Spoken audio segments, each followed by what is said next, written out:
today I'm going to be showing you how to make the best chocolate chip cookies.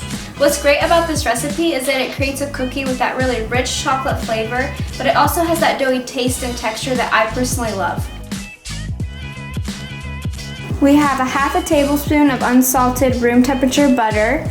We have packed light brown sugar, cane sugar, 1 egg, vanilla extract, flour, salt, baking soda, and chocolate chips. So next we're going to mix together our dried ingredients, which consist of baking soda, salt, and our sifted flour. So now we'll add our salt and our baking soda.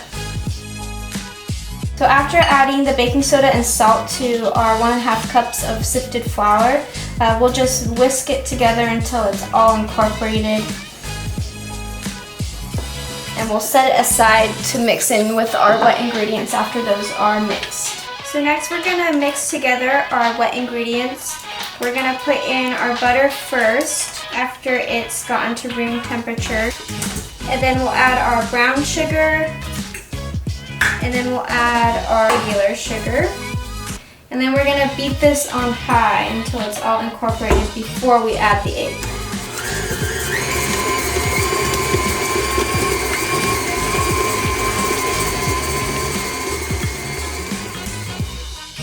We're going to add 1 egg after this has been all mixed together. And then we're going to add 1 teaspoon of vanilla extract. We want to make sure to decrease the speed of our mixer so that our eggs don't get overly beaten. And we'll just mix it until it's all combined.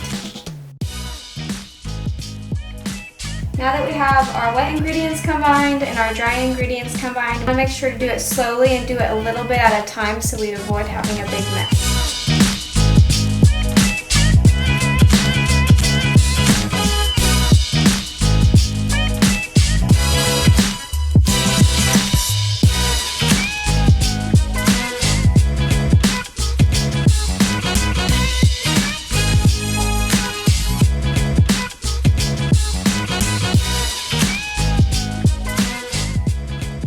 We're going to preheat the oven to 350 degrees.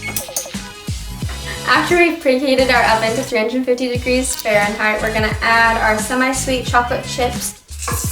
I have chosen to do 1 cup of chocolate chips. If you want more of a chocolatey flavor to your cookies, I would add about 1.5 cups of chocolate chips.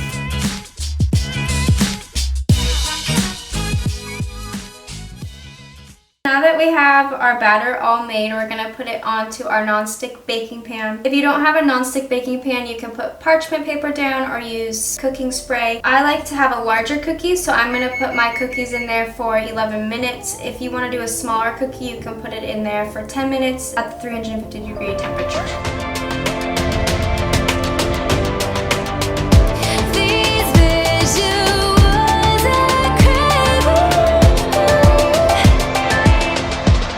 I just pulled the cookies out of the oven. They're still really hot right now. I wanted to give them some time, about 5 minutes, to cook a little bit longer on the pan and cool. This gives the cookie a nice crunchy texture to the outside, but the softness in the middle, that's the best part. After about 5 minutes, we'll go ahead and